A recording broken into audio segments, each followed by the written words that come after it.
What's up, everybody? This week we finish our 3-part series on video games in the 90s and look at another great product with a bad name. That and a whole lot more is to come, because maybe, while I do fight like a dairy farmer, you still fight like a cow. Welcome to the show.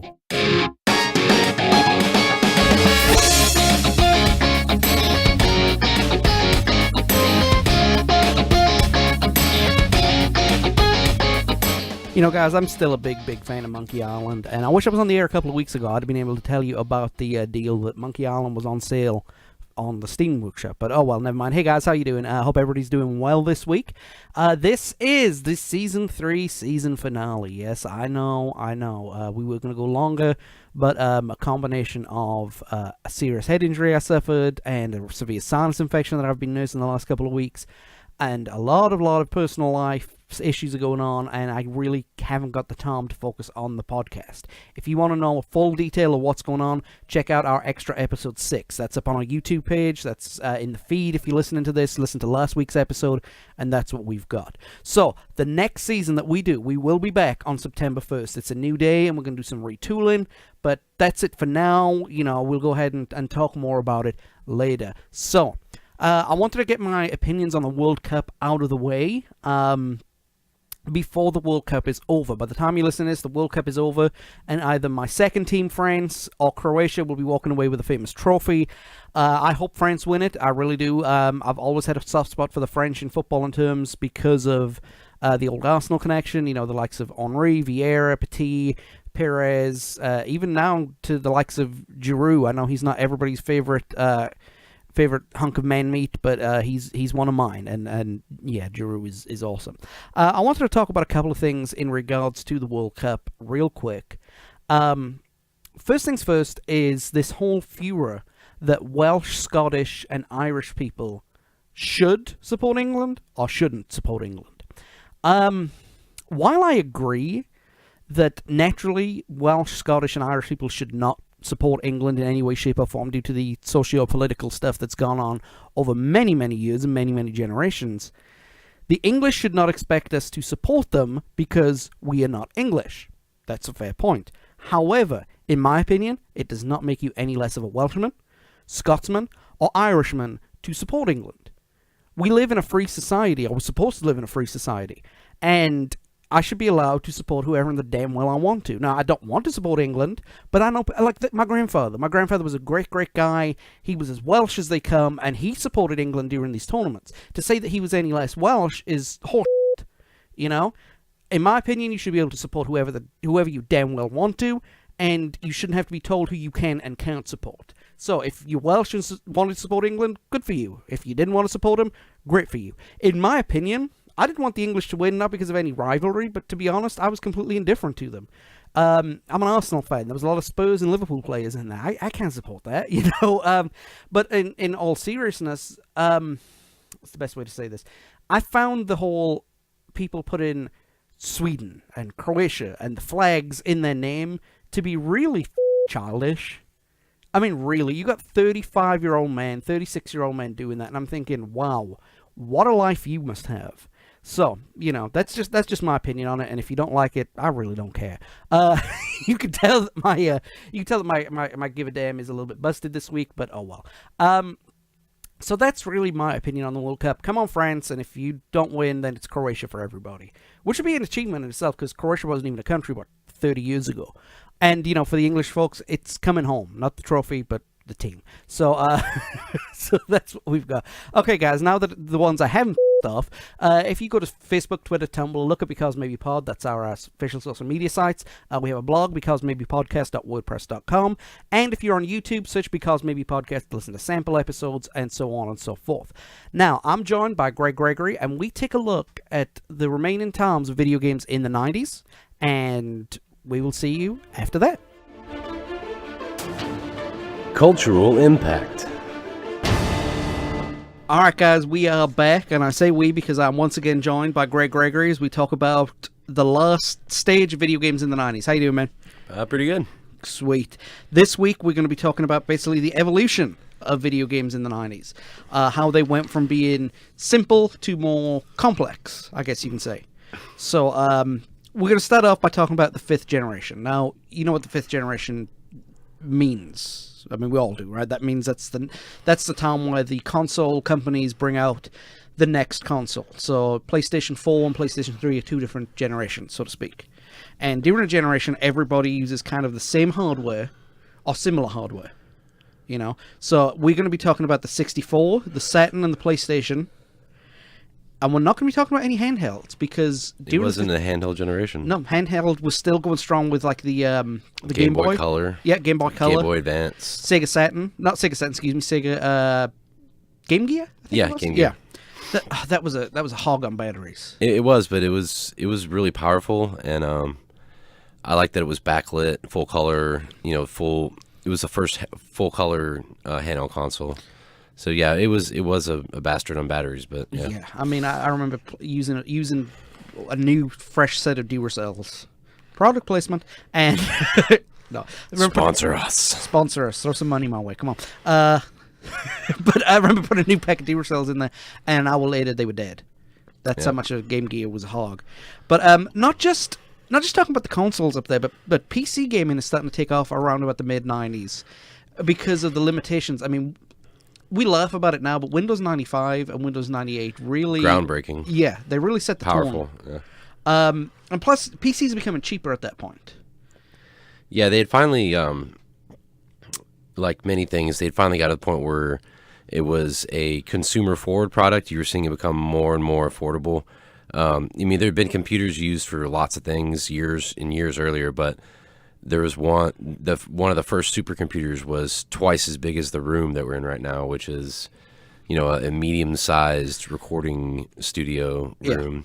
So yeah, you definitely were going to see a lot of developers and a lot of platforms, companies take off as the value of the PC got more consumer friendly. Definitely. I mean, like in the 80s, you buy a computer that was like $1,000 with Windows 2 on it, and it's not color or anything like that. Now you got Windows 95 full 16-bit color, you know, high RAM for its time. Right. I mean, you know, I don't think anybody wants to go back to 56K RAM, but I mean, oh no.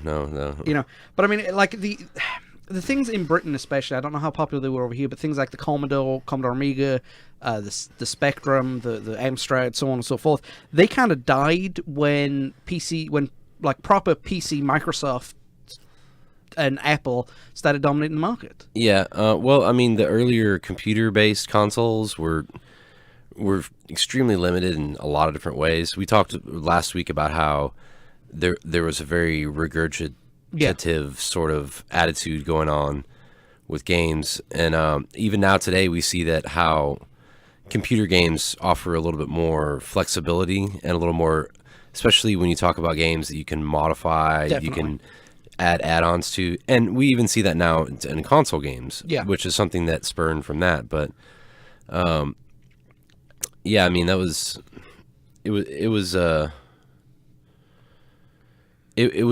definitely an emerging market, but it had a lot more flexibility, and the computers could work way faster and do way more things. You could play more games on it, because really the game you can play on a computer is only limited by what your computer can do. Definitely. So that gives you a lot more options of styles and, you know, all that stuff. So, well, one of the things too, looking back, I mean, I know you mentioned game modifications. Developers have gotten smart, and they've launched their own mods, but they're calling them, like, you know, not DLC, because DLC is not necessarily changing the content of the game. It's adding content. Adding content to the game, but mods are modifying the game. So, like, for example, you and I, as we mentioned many times, big fans of Skyrim. The Creation Club. Yeah, I was just fixing to say that. Yeah, there's some good stuff in there. I'll be honest, there's some good stuff in there. Yeah, like I downloaded the Elemental Mage thing. Yeah, where it's like shock and fire, and then freeze, and there's a couple where you can like choke somebody from far away. Yeah, that's pretty interesting. Gives it a different flavor. I'll be honest, I haven't used it yet because I'm still working on my warrior orc. But gotcha. but I guess the point I'm making is the developers are now seeing value in game modifications, and they're allowing user-made mods as well as coming up with stuff that they maybe wanted to put in the game, but they were constricted by time or budgetary, or maybe somebody upstairs told them, nah. Yeah, our Lord and Savior Todd Howard. We're not spending an extra 20 G's on a giant Draugr.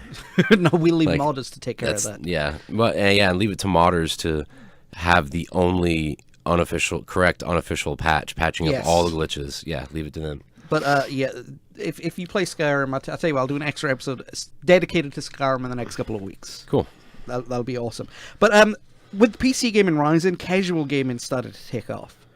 Now, you could argue that originally, the original like NES and the Genesis and stuff was casual games to begin with. But like, we're talking things like, Club Pogo and little online, you play a game, you get some bingo points, and then you spend them on more bingo points, I guess. I don't know. Well, also, this was a time when newly released computer operating systems had games on them already. Yeah. Like decent games. I mean, I couldn't tell you how many mines I've swept in my day. Solitaire. There was also a pinball game that came on. I remember that. That was super duper fun. Now, for the people listening, hands up if you know how to play Minesweeper. Yeah. Keep your hands up if you actually know how to play Minesweeper, and not just randomly pressing things because you think you got it. I could never get the hang of Minesweeper. Minesweeper, I think I understood it, but then when I clicked something, it'd blow up. So that's part of the challenge, man. But we moved from casual to more adult games because here's the thing: as PC gaming started to expand, adult themed games started coming through, because remember, the first serious generation of video gamers are now adults at this point. The guys who played Mario when it first came out are in their early 20s. So, how do you keep them involved? Well, the only thing you can do is make the games more adult. Grand Theft Auto was released around this time. You grow with your audience. Yes. Yeah. And and that's interesting too, because when I was a kid, video games were a adolescent dominated demographic. It is a child's plaything. And now, I mean, there's grown men that make a good living commentating, playing, doing in competitions for games. So I mean, that was a smart move to move up along with the demographic, because now, I don't know, I mean, they realize that people that are, in their 30s and late 20s probably have more money than a kid that's 8. Exactly. And the thing is, as well, we all played Mario. We all, thrown a little fireball. Oh, so cute. And then all of a sudden you become Cinder on Killer Instinct and you incinerate the guy. It's I mean, they're becoming more hyper-violent. They were starting to bring in more genres too. Like Resident Evil is credited as being the first horror video game.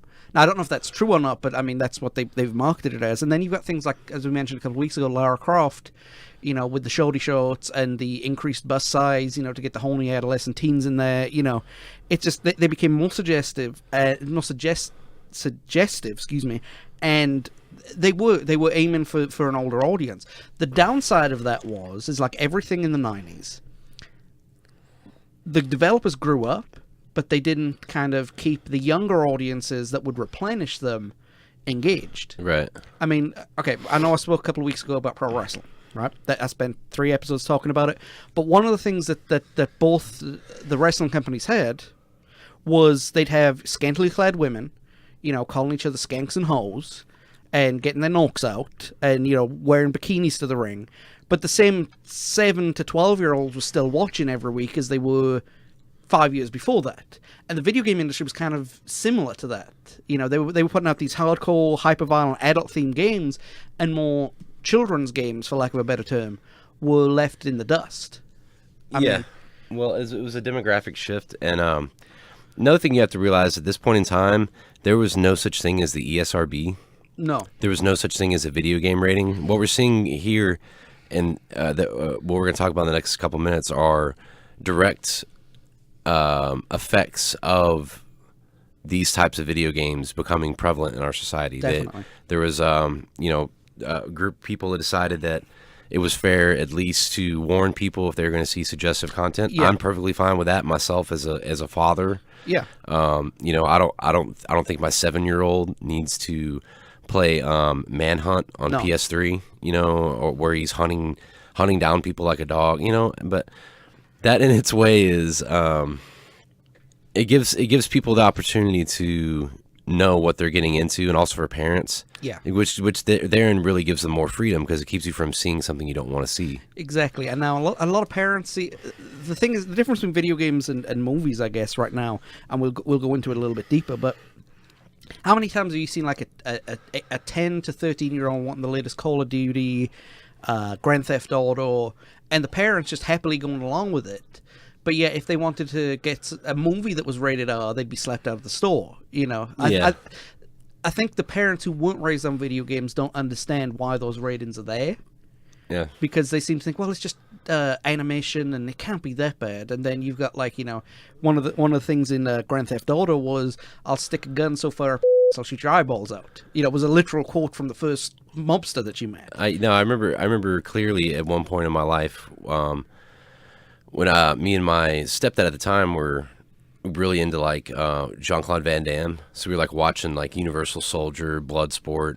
I think it was one of the kickboxers. We went to go watch it, and my mom had always wanted to watch stuff before I watched it, like a good parent. Yeah. And she's like, I really don't want to watch that movie because there's boobs in it. Yeah. And I was like, oh, okay. Well, I'm gonna go play video games and blow up and kill people. She's like, okay, no problem. Definitely. So I can't see female anatomy that, as a man, as a hetero man, I'm gonna be seeing one day anyway. I can't get that framed in the proper context, but I can sit in a room by myself and watch horrific images of crazy stuff happening, and perfectly fine. Oh, it's perfectly fine. The world it's interesting. The world has a very, very different relationship with violence and sex, even though one is peaceful, the other is not peaceful. Well, they're both human nature. They're both human nature. But I mean, if you really, the biggest argument from that is if you want to see violence, just turn on the news. Yeah. I mean, it's everywhere. I mean, it doesn't have to be entertainment. I mean, we're as a world where there's always going to be fighting, conflict, skirmishes, wars of some type. I mean, it's just we are combative in nature. That's just who we are. I guess that's one thing the 80s did get right, is because whenever you had an R-rated movie that could have some kiddie elements, they marketed the toys to the kids, and they also made a cartoon. You had RoboCop, Ghostbusters. Yeah, you saw a lot of that actually, and that died in the 90s. I mean, I can't remember the Independence Day cartoon with the action figures, and Yeah, that's interesting. They were definitely trying to do like a 3-tier marketing thing where they were getting the adults with the movie, and the kids then with the kids with all the aftermarket stuff. Yeah. So Ninja Turtles were really, really bad about that. Dear Lord. I don't know who's doing it now. I think it's My Little Pony that's doing it. Shout out to all the bronies listening. Right. Go get a job. Sorry. I remember, live and let live. That's the motto on the podcast. Yeah. So, Darwin, one of the things that it wasn't just hyper-violent games though that got more and more into it. I'm a sports fan. You're a sports fan. The simulation games got so good in the mid-90s. Not as good as they are now. I'm not going to say that they were better in the 90s. Sure, but they definitely took a giant leap forward. If you look at some of the earlier games for the Commodore and the Amiga, the different Atari consoles, what is that, 8500 and I have to channel my inner video game nerd to remember all that. But it was just so.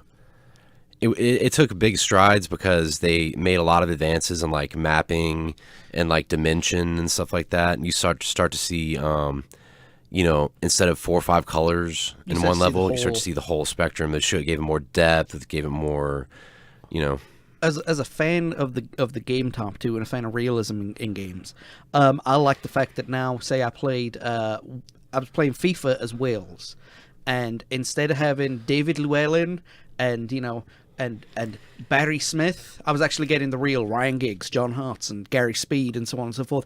And because the sports developers they got on board with the teams, they joined up with them. Exactly, they realized they'd make more money if they went to, I'm using soccer or NFL, they'd go to FIFA or the NFL or Major League Baseball and sign licenses directly with the companies as opposed to Nintendo, Sega, and at the time Sony. Right. So they were able to pool that and to make the games even better. I mean, they were starting to add play-by-play. Now, in the early days, the play-by-play wasn't that great. It wasn't very intuitive. I mean, I remember playing, and we've talked about this title before, John Madden Sports Talk Football. Yeah. I mean, he had maybe 20 things he said over and over again. Like if you did anything out of the norm, like, okay, perfect example here. Last drive of the game, I got the ball. It's one of those John Elway the drive type drives where I've got the ball, no timeouts, a minute or so left. You have to put a score on the board. Hail Mary time. Yeah. Well, you have time, so Yeah. a combination of pass and run will get you there.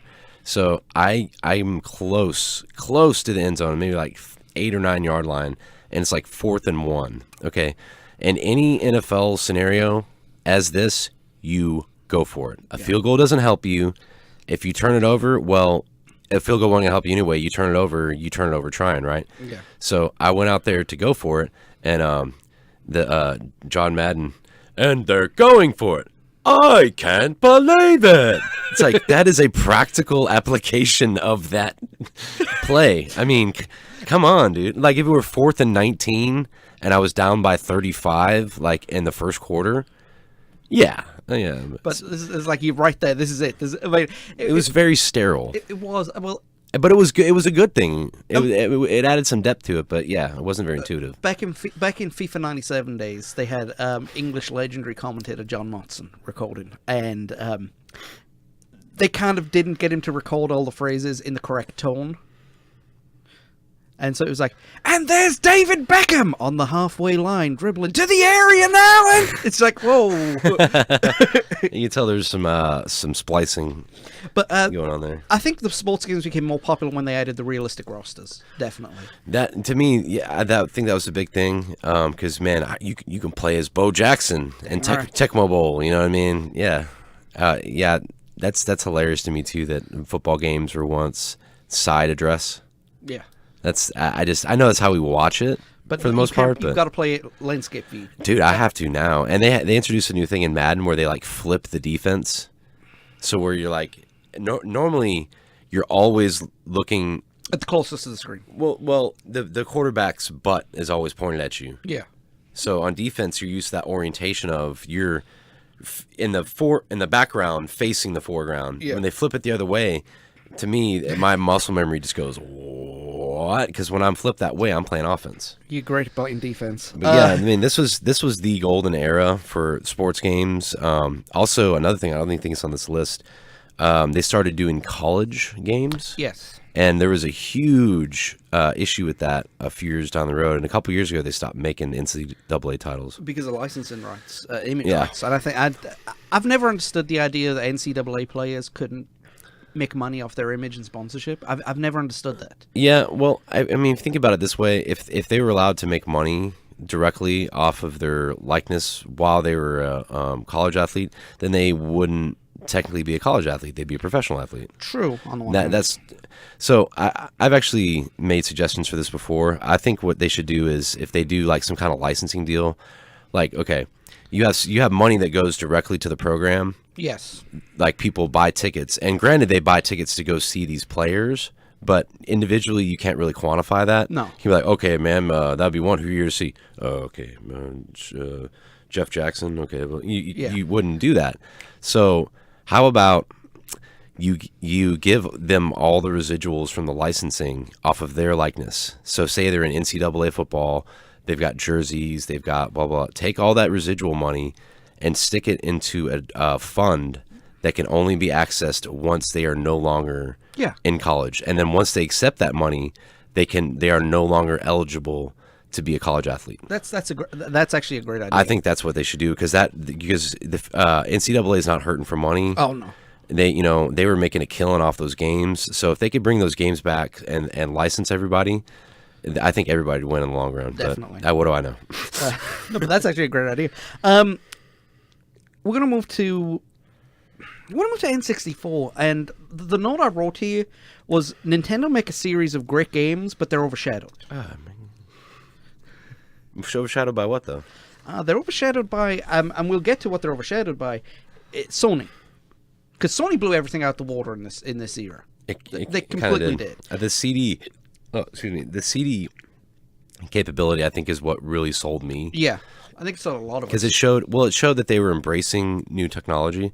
Because CDs were very prevalent at that time. Yes. But you really only saw them as data storage Or music. audio, or I mean, you saw some computer programs Yeah. that surfaced on CD, but a CD-ROM was like a luxury item on a computer at that time. It was It definitely. wasn't standard. It was definitely the replacement, a combination replacement of the cassette tape and the floppy disk. It's kind of like now when you go to buy a car, like for the most part, a late model car, power windows and CD player is standard. I remember in a time in the early 90s when you could buy a truck that had manual windows and a tape deck. Yeah, And get 5,000 off for it. Do you know how many like personal CDs I saw drivers in the UK, like walking in with the CD player from the radio in their back pocket? I mean, Oh, yeah. But we'll get to Sony here in a minute. Nintendo made GoldenEye, Mario Kart 64, Pokemon Stadium, Donkey Kong 64, and WWF No Mercy. In my opinion, those are the big five that have always been. When you think of the Nintendo 64, those are the games that people talk about. They were all great games. I mean, they were all ahead of their time. I would say Mario 64 too.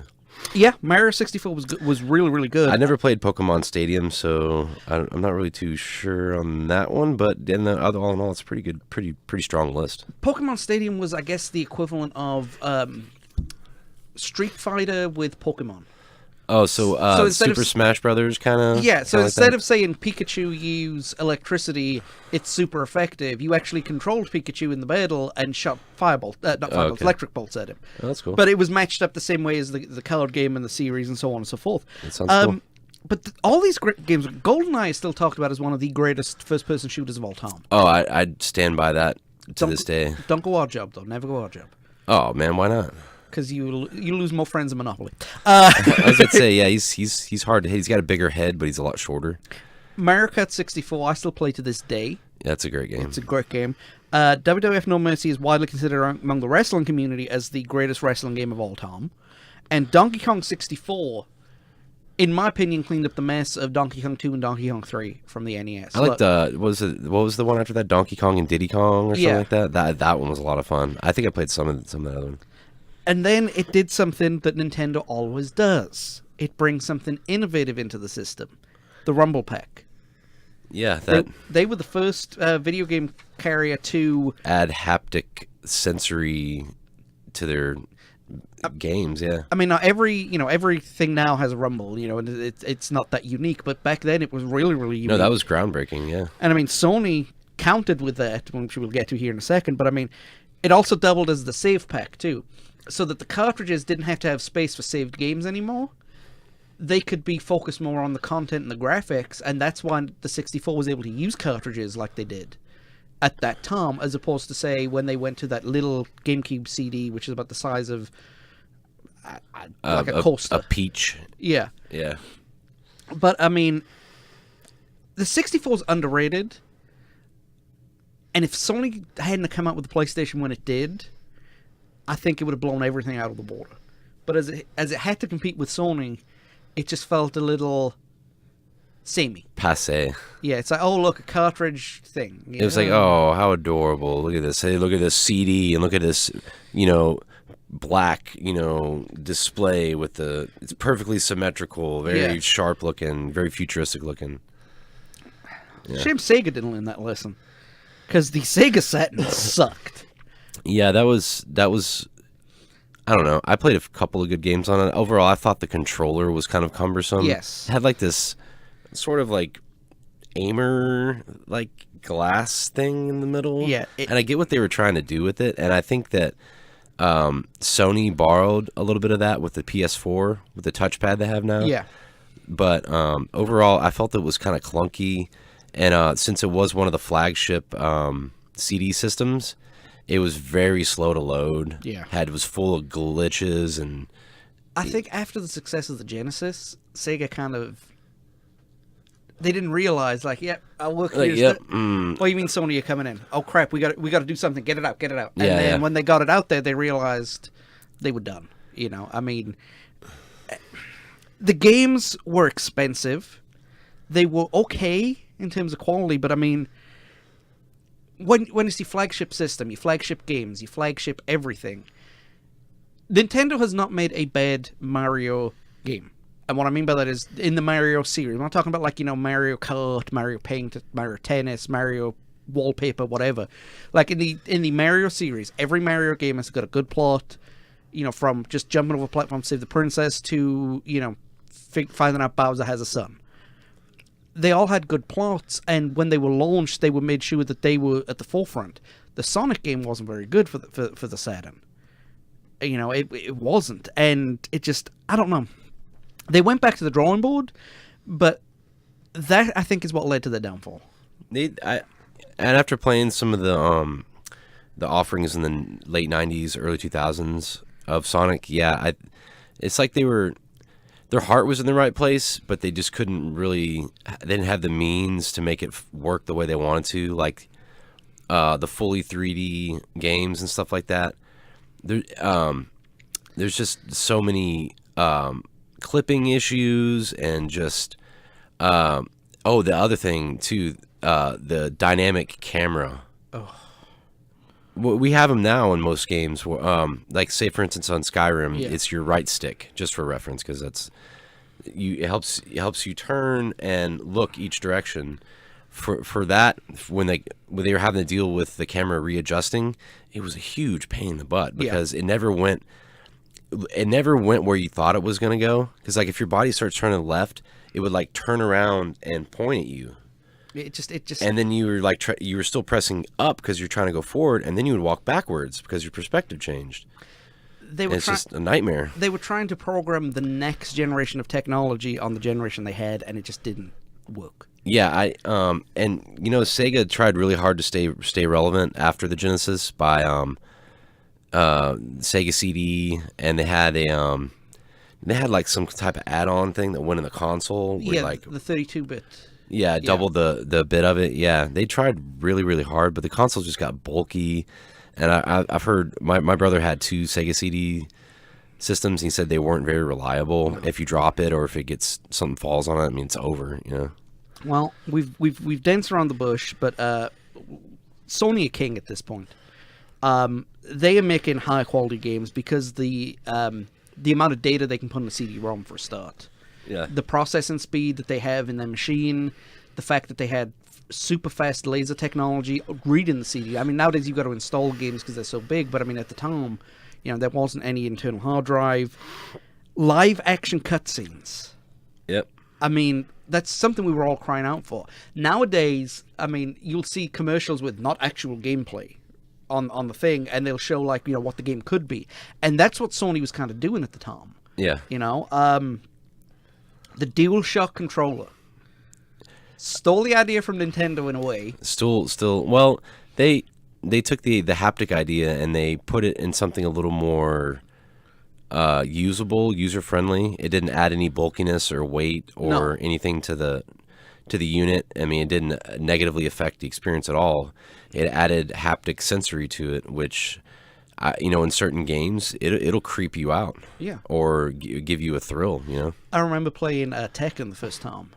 And the first time I got hit, that thing like almost fell out of my hand because I wasn't used to it. Exactly. And like Gran Turismo, taking those corners, it would start, Yep. and that's that's what would happen in real life. Yeah. And I mean, the memory card, look, I know it sounds weird right now, but the memory card was almost as iconic as the Sony itself. Oh, yeah. If you were a mid-90s, late 90s kid, your PlayStation memory card was of one of your most valuable possessions. You are the one of two people.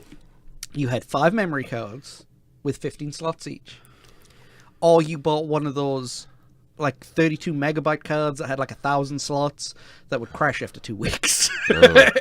I had 5 memory cards. Yeah, I wish there was a way you could have backed them up back then. And you know what? One thing I hated, there was a game called Premier Manager, which was a football management game.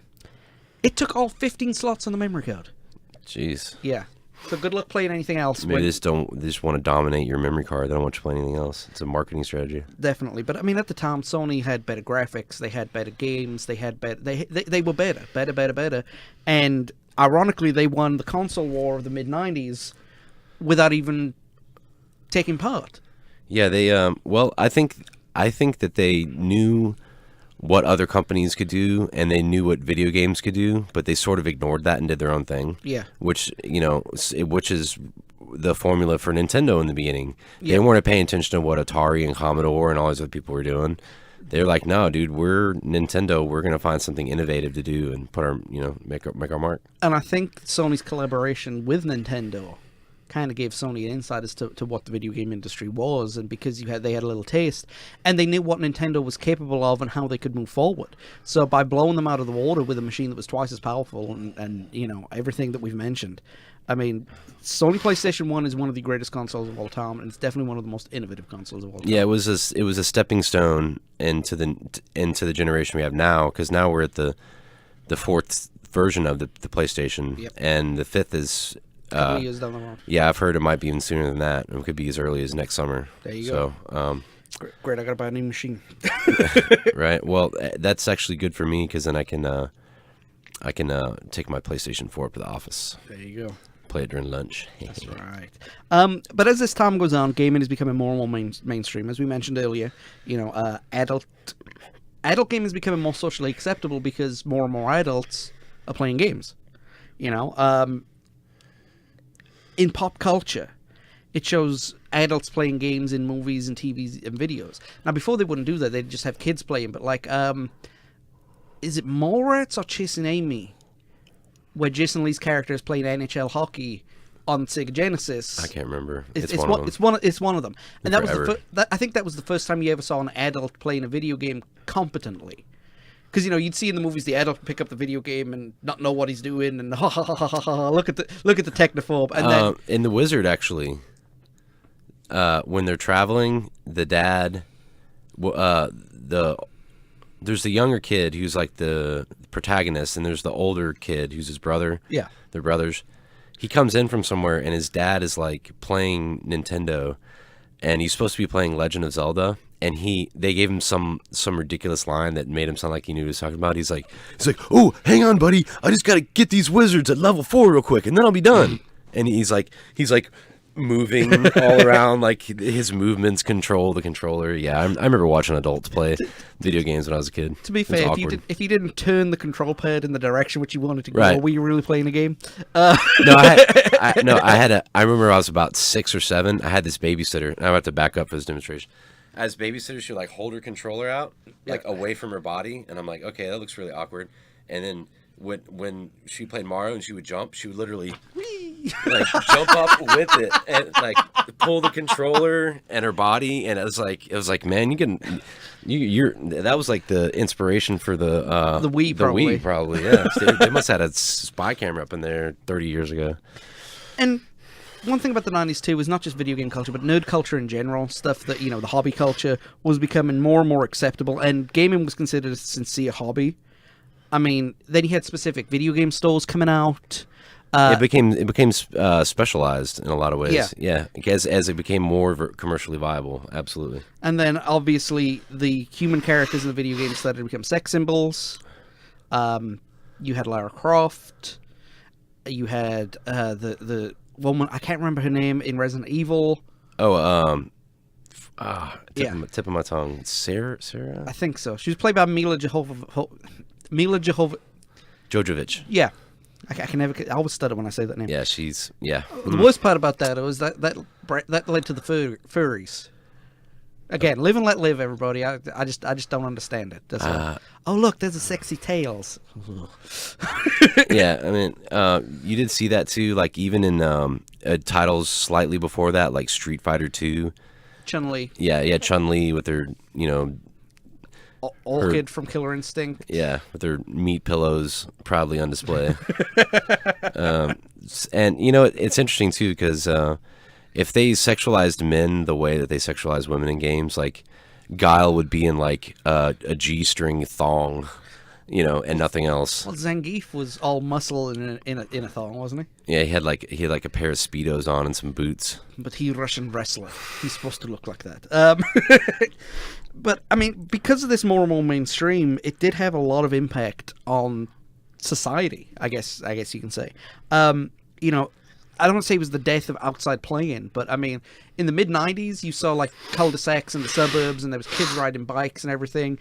I drove by a cul-de-sac after school a couple of weeks ago, and there was not a single kid, bike, or anything, And I don't want to say it was video games, but kids are starting to lock themselves in their room, and But in a way though, they did bring people together. They did. And you know, I don't know. I'd hate to scapegoat technology necessarily, because I think there's plenty of people that shut themselves in without it, with books, with food, with movies. It's the misuse of technology. Well, it just goes down to what kind of person you are. True.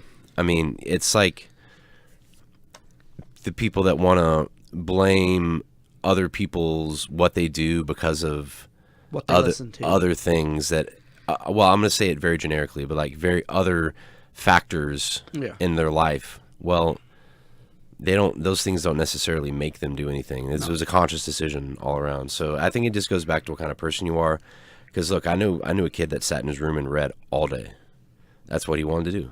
He didn't need technology to do that. No, that's true. So, and I mean, I've got it written down here. You know, hyperviolent games are starting to blame for problems in society, just like rap was blamed, just like this was blamed and that was blamed, and it's a societal issue rather than a specific thing issue, so to speak. You know, because I mean, it's easy to scapegoat something when you don't want to look at a real solution. Yeah. And the easiest thing to do is, well, it must be those video games. We need to slap ESRB ratings on them. Yeah. You know, it's. And I'm not really, like I said, I'm not really against that. I mean, no. It could have been way more of an overreaction, but at the same time, I mean, we rate our movie entertainment the same way. Why not the video games? Because in video games, if anything, you have volition. When you watch a movie, it's already predetermined. It's already done. Yeah. But I mean, the games themselves, I mean, they now went from like, $20 to $40 to like $60 to $100 per game. Then sequels, then add-ons. Yeah, DLCs, special editions, legendary edition. I'm looking at you, Bethesda. Alexa edition. I bought all of them. Me too. But this is the good thing that developers kind of saw. They realized that that younger kids weren't playing their games anymore, so they started to go back to the games that they used to make. Yeah. Around about that time, Crash Bandicoot came out. The Oddworld series, which to this day is one of my favorite video game series of all time. Earthworm Jim. Earthworm Jim. It was kind of it was a Mario for adults. Pretty much. Like a fart gun, and they redid Monkey Island, which I still think is the greatest game ever. Well, one of the greatest game series ever. I mean, they did it, and then you had online gaming just in its infancy, but it was like not the P2P, at the time, or LAN, and it brought people together, like you said. And I mean, even the multi-tap brought people together, because at the time, it was player one, player two, and then the rest of your friends had to sit and watch TV. Now, 4 of you could play Tekken Tag, and with 4 people, where we set it up 2 teams, like 1 and 2, 3 and 4. They actually, I don't know if you've ever seen this, they have tag throws. Really? Yeah, but you and your partner have to do it at the same time. Yeah, but it's so cool. Like, it's devastating too. It's like 40% health every time.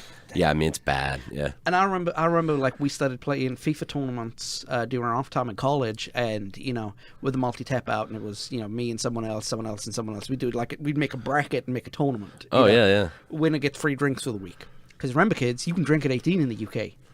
But I mean, you can drink in 18 in America. It's just not legal. Yeah. Actually, I think the law is you can drink when you're 18. You can't buy. Like, if you're at home, I believe that is the law. You can drink alcohol if you're 18. You just can't buy it or drink it in public. I can buy a video game where I can rip a guy's head off, shoot his brains out, and roast his testicles on a car. But I have to be over 18 years old. But if I serve my country at 18 and fight in war, I can't buy a drink. Yeah. Weird. That's crazy. Weird. I've always found that weird. But video games started becoming full productions. Like instead of just stupid MIDI files on a Casio keyboard. Yeah. It was full on. You had voice acting. Like a soundtrack. Yeah. Yeah. I mean, I have the Skyrim soundtrack. I have Lord of the Rings soundtracks. I have a lot of video game soundtracks because I genuinely like the music. I'm not a classical music fan in the sense of Beethoven and stuff like that, but I do like modern pieces in a classical style. Well, and that's the other thing too, is that it's tapping into another element of entertainment, because music is a highly sensory experience. Yes. I mean, you can, I don't know about y'all, but I mean, I can remember songs that I sang in 3rd grade. It clears a bell. Like there's stuff from my graduate degree that I don't remember at all. So yeah, it's a really powerful thing, and that is also that's also a page out of a political playbook, in a way, using music as a tool to give recognition. Also, like TV theme songs too. Yes. They would get stuck in people's heads, and other people would hear them sing it and were reminded of them. So yeah, you saw subliminal. Yeah, in a way, but I think also the music adds to the mood of what they're trying to do. One of my favorite walkthrough guys on YouTube that does Skyrim walkthroughs, Major Slack, he turns the music off, and I'd never really noticed it before because he's usually commentating everything, and there's all the weapons and armor pounding together. But he said, yeah, I have the music disabled because I just personally think it's very distracting. And it can be distracting. And I understand that completely, but for me, like when I walk into Blackreach and I hear that battle music come up, it makes my hair stand on end because I know that I'm about to get pummeled by a couple dwarven centurions and a bunch of Falmer overlords or whatever the top guys are, the betrayed. But it's one of those preference things again. But this is when we saw it actually become like a full audio production. You had, and not just that, you had options too. I mean, you mentioned you could play first person or third person. In older games, it was one or the other. Now you can play both. You had, different branches of, they went from being linear to choose your own adventure, for lack of a better term. Yeah. Open world took major advantage of this. Some of the voice acting now is considered iconic. I mean, I know we keep going back to Skyrim and the Elder Scrolls series, but Wes Johnson, who is the voice of Shea Gorath. And for all you Fallout fans, he's the voice of Fawkes in Fallout 3. Just that iconic, for British listeners, he kind of reminds me of Brian Blessed. You'll get that reference. So going back into developers for just a moment. Now, the biggest thing in PCs, in personal computers in modern times, is Apple v. Microsoft. Did you know that Apple developed their own video game system in the 90s? Did not. Neither did a lot of other people. They joined together with Bandai, and I think Bandai used to do the old handheld, three to a packet. They still do. They still do games as well. They're a gaming production company. It was going to be the first console that was going to be able to be used on both Apple computers and as an actual standalone device. Now, Steve Jobs coming back to Apple kind of put the kibosh on the project because it would have technically been a Hackintosh or an Apple clone, and he ended the cloning project. And also Apple didn't want to spend anything in marketing this thing, and Bandai spent like $100 million trying to market this system. The system was terrible. The games were awful. They were a little bit more highbrow, and considering the fact they were priced at $600, which was expensive even for video games, only less than 50,000 of these things were sold in 3 years, which I guess it kind of led the way to something like the Mac Mini or the Apple TV, because it was designed to be an entertainment system rather than just a video game system, but it was starting with the video games. But one of the many, many things that Apple did not do right in the 90s. Definitely not do right. And what did Microsoft do? Well, they wanted to bring their own system into the market using a similar idea as to what Apple had, which is you can use the game on PCs or on this dedicated console. And they decided to build off demand, not ideology, which Nintendo and Sega and even Sony at this point was sticking to their ideals. And they decided to use traditional PC components rather than build their own, proprietary software. Hence the blue screen of death. Yes, or the red ring of death. Or the red ring. Well, I've had the blue screen of death on an Xbox before, too. Really? Yeah.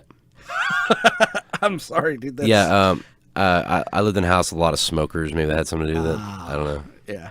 And, well, you mentioned they developed the Xbox. That won't be released until the 2000s, so we're not going to talk too much about it. But, I mean, that was also... It was in process at this point. It was definitely in process, and you knew that Sony had an eye on it.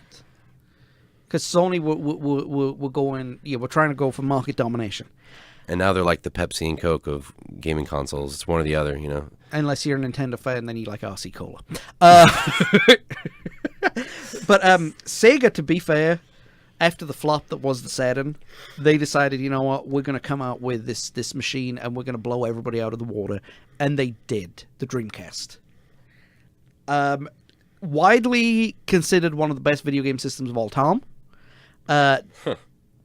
One of the first to successfully offer stable online connections for games for a console, and it was a 128-bit machine. I mean, this should have been the comeback. And for some reason, it just didn't connect with the audience as well as it should have. I mean, some of the things that it had, it was the first to have like a dedicated hard drive. It was the first to have online capabilities. It was the first to offer multi ways to connect to your television. It was the first to offer internet capabilities and not just for gaming, but I mean, browsing. Yeah, and now those are standard when you look at like the Xbox One, the PS4, or whatever. So that was breakthrough. But it was ahead of its time, I think. It probably would have been better if the internet connections had been faster. Yeah. Because that's the problem, is you can be as stable as you want on your end with the hardware, but if the mediation in the middle is not there, it doesn't matter. $58K trying to play Crazy Taxi, No, like one frame every 10 seconds. Now, unfortunately for Sega, they predicted that originally they predicted that the Dreamcast was going to have a very short shelf life, so that they could develop the next generation of machine, because they knew that Sony and Microsoft and Nintendo were going to come up with something even better in the meantime. So they were going to have to, keep the intensity up. Yeah, and they were almost right. They were right that the Dreamcast had that short shelf life, but the reason is because after the Dreamcast, they discontinued the whole console range and now just started becoming a video game developer. And, they still... It's... The weirdest thing for me is playing Sonic on a Nintendo. Which is the only way you can play Sonic now. Oh, no. Sony, too. Yeah. They've sold rights to Sony as well. Yeah, I've got Sonic 1, 2, and 3 on my PS3. I mean, it's just again, it's weird to somebody like us because Sega was its own thing. But I mean, the Dreamcast, man, what it could have been. And that as soon as the PlayStation 3 came out and the Wii came out and the Xbox 360 came out, all of those features that were standard in the Sega were finally standard across the board. Because yes, the Xbox could connect online. Yes, the PlayStation 2 could connect online, but that was like the second or third version of it. And it wasn't standard. It was an add-on, so you had to additionally purchase. Yeah. So and it's weird to think that. But at this point, the two biggest companies in video games are Nintendo and Sony. And they go completely and utterly in different directions.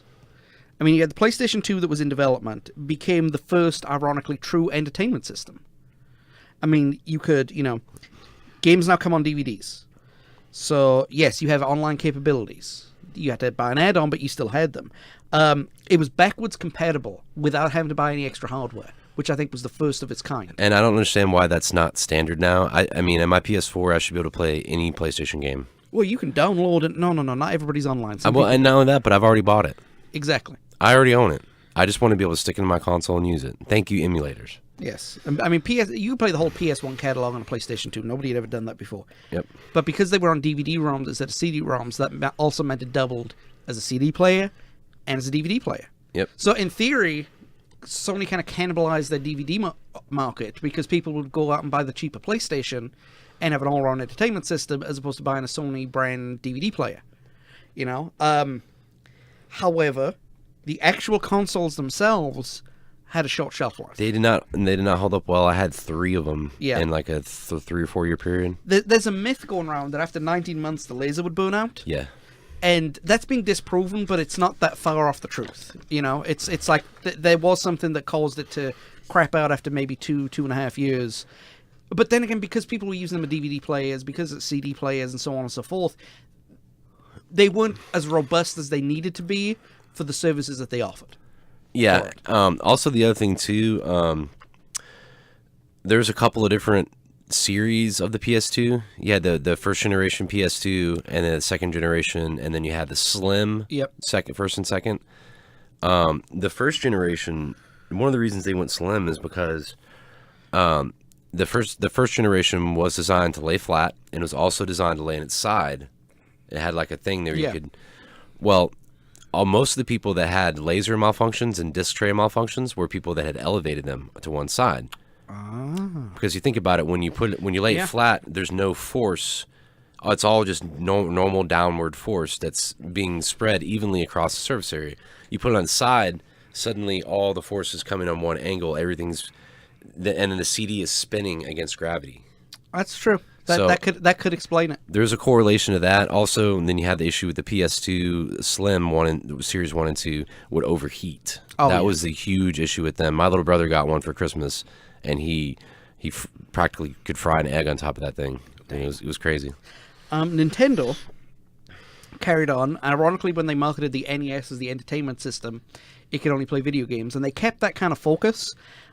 Instead of going out for third-party developers because they knew Microsoft and Sony would blow them out the water, they decided to carry on with their own franchises and their own proprietary software. And I think that was a good move because they didn't sell those rights to those games for Microsoft and Sony. So the only way, if you were a Mario fan, and there are millions of them out there, you have to go to Nintendo. Exactly. It was smart, I think, at the time. Oh yeah, you'd be dumb to give away your flagship character. Take a note, Sega. But yeah. I mean, they kind of, the GameCube was good. It wasn't great, but it was good. See, I honestly disagree with that a lot. I really enjoyed the GameCube. I mean, maybe it's because I played it a lot, but I thought it was a fantastic system. I thought it balanced affordability, portability. It had a great amount of titles. Yeah, I mean, you could play anything from Mario, and then even Sega was up in the mix at that point. Resident Evil 2 was one of my favorite games. Enter the Matrix was a well done game. I don't know. I really liked it. I mean, I don't get me wrong. I think it was great. My favorite game on there was Paper Mario and 1,000 Year Door. I played that till the disc burnt out. I just for some reason it just felt like it was lacking something. Yeah, it didn't. It was the oddball of that generation's console in a way. Like, once again, Nintendo trying to be Nintendo and using like the mini disc and all that, but I don't know. It wasn't okay. It was a good, stable console that worked well. They just didn't take any risks. Yes, it was all gimmick. Yeah, instead of functionality. And the functionality was great. Don't get me wrong. Right, but it wasn't like, hey, look, you can play online and you can blah blah blah. No, it's just like, game system, pop it in. And play. I think that's kind of why it's seen as kind of lackluster, because it's not. It's GameCube's a great system. Yeah. But the reason it's perceived as lackluster, I guess, is because of all the features that Sony and Microsoft were jamming into the things, and Nintendo stayed pure. Yeah, kind of true to its nature, kind of stripped down, user friendly. I mean, they've always been. It was a powerful system. You just couldn't get online. It had some peripherals that you could buy to do Game Boy games and stuff like that. It just felt like something was missing. I really like the titles, though. I got to tell you, Mario. Was it Mario? The new Mario Kart. I can't remember what it's called. Double the one Dash? For GameCube. Double Dash. Yeah. Oh, me and my old roommates couldn't tell you how many hours we spent playing that.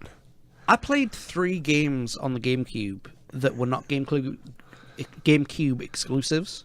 Yeah. I think it was Tom Splitters, Harry Potter Quidditch, and I think one of the FIFA games. And I think this is why the GameCube was perceived as lacking. Perceived, not saying that it was. Right. The controls were similar, but it was always easier to play it on any of the other 2 systems. Zelda was. Which one was it? I can't remember that. Wasn't Ocarina of Time, was it? Yeah. The Water Temple. Yeah, Ocarina of Time. Yeah, that was. Yeah, 'cause I remember using the C stick for the hook shot. Yeah. I think it had some good games. I think that maybe when you can compare it to, it seems less robust when you look at cross titles. Yeah. But the games that were its own, I think it did well. The weird thing about it is, and it probably wasn't, but it always seemed like the GameCube games themselves and the Wii games had no discrepancy between the graphical style and the power. It's just when the Wii threw a whole bunch of extra things in, like the motion capture and the online capabilities and the channels and the balance board and everything like that. I think the GameCube was kind of like what the Dreamcast was supposed to be. In terms of mentality, in the sense of, this is what we're planning. Bear with us, because we're going to knock it out of the park next time. A stepping stone, if you will. And they knocked it out the park. And the next offering was the Wii, right? That wasn't until, 2007, 2008? 2007, 2008, and talk about ahead of its time. Yeah, I mean, at that point, I thought Nintendo was going to suffer the fate of Sega and just turn into a developer. Because, at that time, it was pretty much Xbox and PlayStation. And it's ironic that they both came out with their own motion stuff, and the PlayStation's motion stuff is horrible. It is. And the Kinect stuff is It's all right. So, as of recording right now, we're going to wrap this up because we have been rabbiting for a while with very few mistakes, believe it or not. As of recording, the video game industry is worth $138 billion a year. That's a huge amount of money. 155 people in the United States play some form of video game, be it on a console, PC, which is the dominant market. I did not realize that. And on smartphones. Do you agree? And this is something that I wrote down, and I want to see if we're on a similar with Patton. The games themselves are seen as quote unquote liberal. You know, they're more inclusive. Like, you know, for example, in Skyrim, if you were a female character, you can marry a female character. Freedom of religion, freedom of choice, so on and so forth. But the community at large is full of nothing but misogynists, racists, sexists, and homophobes. That's because people of all walks of life and beliefs play video games. I personally think it's a very, very loud vocal minority. Yeah. That fall into that group. A couple of bad apples. Yeah, and unfortunately, because the typical video gamer is a meek guy, and what I mean by that is, you know as well as I do, people listen to this, nerd folks are shy and in their shell to begin with. The majority of video game folks are nerds, and they don't want to, listen to these idiots. They don't want to hear what the idiots are saying, but they don't want to challenge them either because they're not afraid, but they'd rather slink away and not listen to the drama that's caused by them. Nintendo, Sony, and Microsoft are the only three things you can buy in terms of consoles these days. With PC gaming, I'm a PC gamer. I won't lie. I spent $800 on a Skyrim machine, and a podcast machine. As we mentioned many times, Sega still make games. They don't make consoles anymore, and they become a really, really good developer. I think they've kept to their tradition of making light-hearted, family-style games, so to speak. Sonic the Hedgehog 35. With his knees blown out. Now, this is something that I found out. Sports simulators are so accurate that actual scouting of professional sports teams are using the database to check out players. I wouldn't doubt it. In Britain, if you watch Sky Sports News and they'll talk about a player who's been linked to a different club, they'll show stats and they'll say, stats provided by Football Manager. And to me, that blew my mind. But then when I realized how accurate the game works with the scouting departments and agents and mix everything, it's really, really cool. Gaming is starting to be considered a legitimate competitive, for lack of a better term, sport. They have the Gaming World Championships. They want to get in the Olympics. No, I don't think so. No. Have your own separate thing. Definitely. That's kind of, I don't know. That's like saying that bowling is making music. You know what I mean? Well, it makes a sound when the ball hits the pins. Isn't music organization a sound? No, whoa. Sit down. Okay, go pick up the pins you just dropped. But one good thing that is coming about is that more indie women and LGBT developers are coming through, because video gaming, let's face it, the video game development side is a male-dominated industry. Well, I mean, that was the demographic for the longest time. I mean, I knew very few girls, women that played consoles when I was a kid. Now it's starting to level out. Yeah, I know.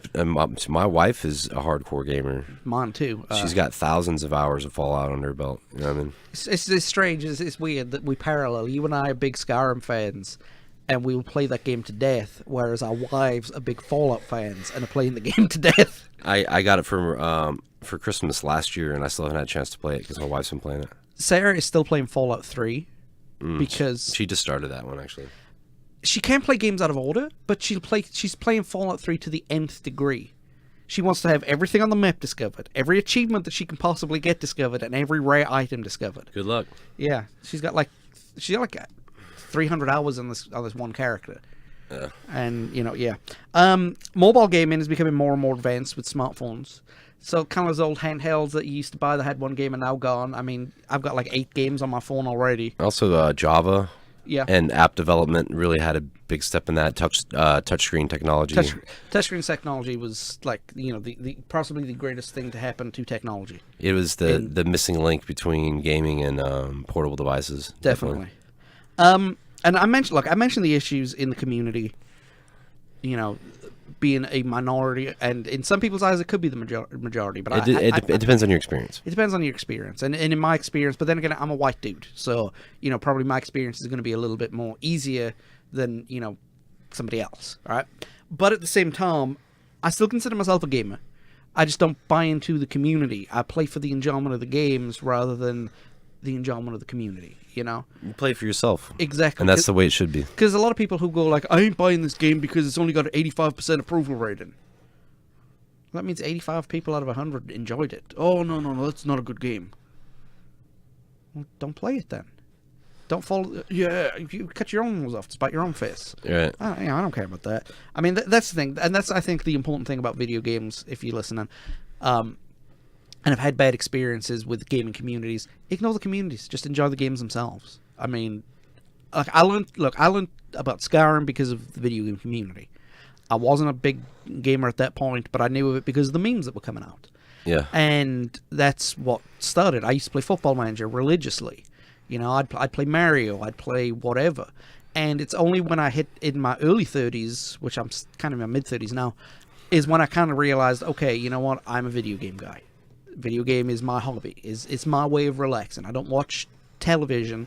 I couldn't tell you what TV shows are on right now. I don't think I've watched TV outside of a sports game in about 4 years. Yep. You know, so that's my hobby. That's my way of unwinding, aside from obviously the podcast and music.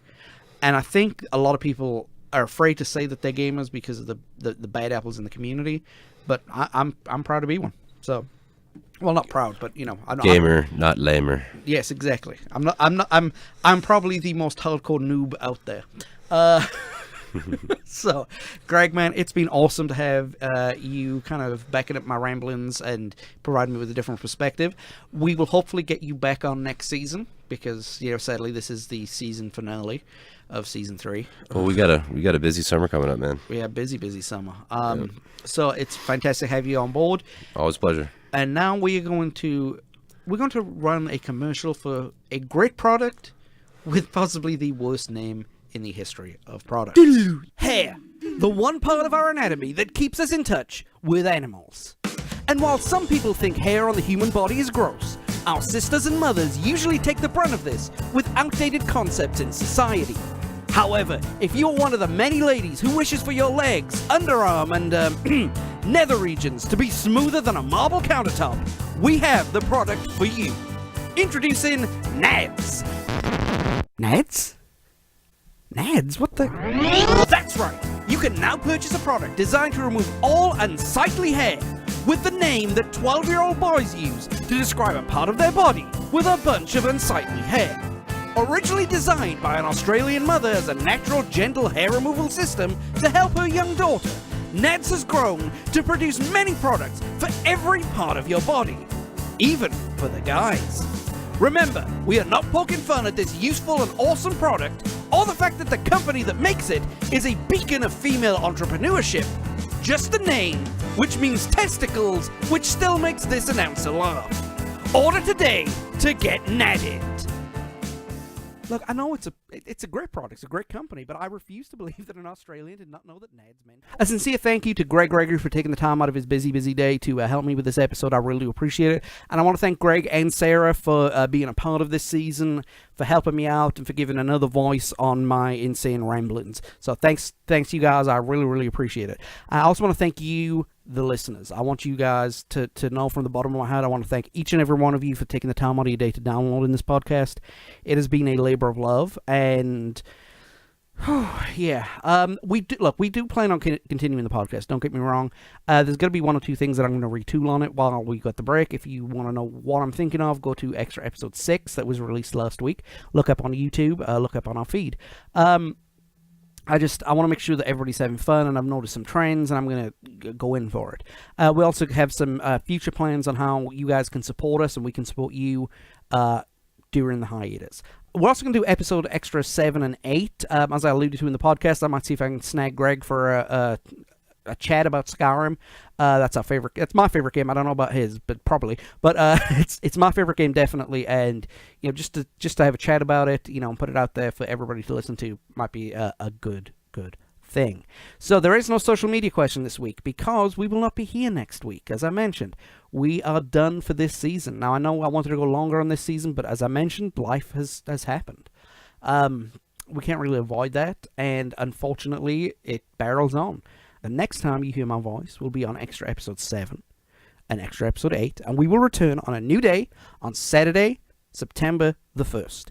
And the reason we're moving to Saturday is, number one, why not? But number two, it's just a better time to drop a podcast. I know that on Sunday, I drop it late in the United Kingdom, and for the American audience, there's a lot of folks who go to church or have a morning ritual or whatever. They don't get the time to listen to it. So we're changing the day just to make sure that more people can listen. So that's really, really good. For updates during our hiatus, you can go to our social media pages, Facebook, Twitter, and Tumblr. Look up Because Maybe Pod. Go to our blog page, becausemaybe.wordpress.com, and search Because Maybe Podcast on YouTube, where we have some of our sample episodes, and so on and so forth. So guys, from the bottom of my heart, genuinely, thank you all for listening, and we will see you in September. Hope everybody is well. Have a great time.